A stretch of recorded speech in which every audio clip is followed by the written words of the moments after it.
और अब खबरों में आगे बढ़ेंगे, बात करेंगे राजू ईरानी की। जी हां, भोपाल से बड़ी खबर है। गैंगस्टर राजू ईरानी से पूछताछ जारी। 17 जनवरी तक पुलिस करेगी राजू से पूछताछ।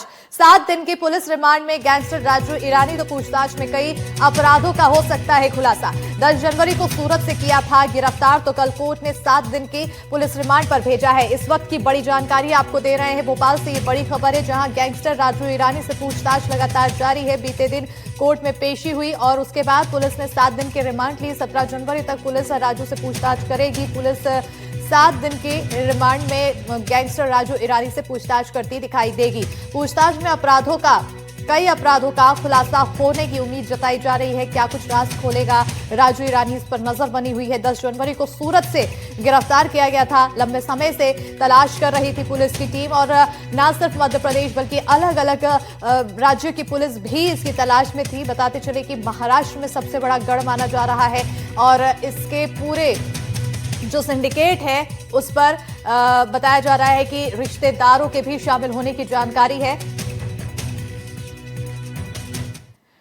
तो वहीं राजू ईरानी की गिरफ्तारी के बाद उसकी बहन और वकील का आखिर क्या कुछ कहना है, आपको सुनवाते हैं। ये सब उसी का चलता हो रहा है, क्योंकि राजू मना करते हैं उनको कि आप लोग ये सब छोड़ दो। वो लोग कुछ भी कहीं भी कुछ भी करके राजू को फंसाने की कोशिश करते हैं।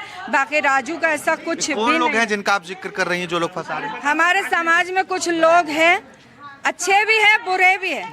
जो बुरे हैं वो सुधरना नहीं चाहते हैं, बस और कुछ नहीं है। द्वारा जो 17 तारीख तक का पीआर मांगा गया है उसमें आवश्यकता नहीं थी, क्योंकि जिस मुकदमे में अपराध क्रमांक 963 में ऑलरेडी इसमें राजीनामा हो चुका है।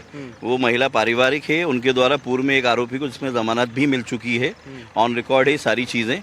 और ये ऐसा कोई इतना बड़ा मैटर नहीं था कि जिसके लिए 7 दिन का पीआर मांगा गया और 7 दिन का दिया गया। ये तो सिर्फ इत्तेफाक है कि संडे है, अगर ये रेगुलर कोर्ट होती तो 1 दिन का भी पीआर नहीं मिलता।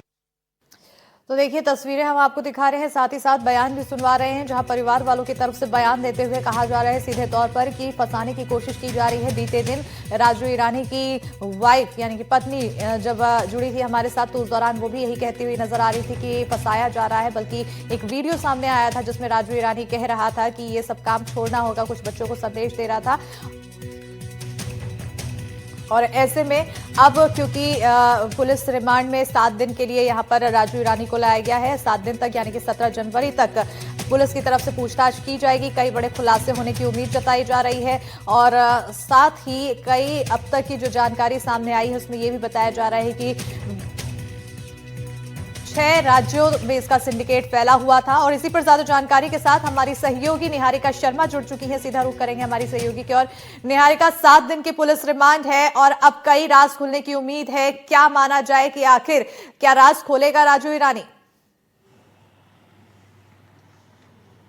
बिल्कुल, देखिए, अगर हम कल की बात करें तो कल जब राजू ईरानी को कोर्ट में पेश किया गया, उसके बाद उनकी एक बाइट हुई जिसमें उन्होंने ये कहा कि मैं निर्दोष हूँ, मैं बाहर आऊँगा, इंशाल्लाह मैं निर्दोष साबित होते हुए बाहर आऊँगा, मेरा कोई कसूर नहीं है। और उन्होंने यही कहा कि पुलिस को जितनी भी छानबीन करनी कर ले, लेकिन मैं निर्दोष ही पाया जाऊँगा।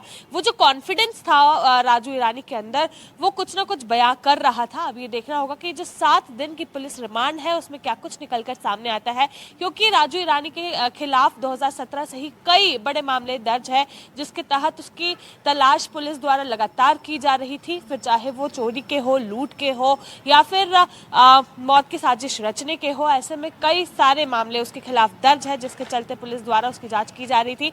हालांकि उसकी जो पत्नी है, उसका एक बयान सामने आया था, उसमें उसने कहा था कि उसे फंसाने की, यानी कि राजू ईरानी को फंसाने की कोशिश की जा रही है। राजू ईरानी का कोई कसूर नहीं है। तो अब जैसे कि आप खुद कह रही है अश्मिता, ये देखने वाली बात होगी 7 दिन में क्या कुछ छोटे। बिल्कुल, अब 7 दिन में क्या कुछ खुलासा होता है, ये सबसे बड़ा सवाल बन रहा है, और ऐसे में नजर बनी रहेगी। और 7 दिन बाद क्या कुछ और तथ्य सामने आएंगे, उस पर भी नजर बनी रहेगी। बहुत शुक्रिया निहारिका तमाम जानकारी देने के लिए।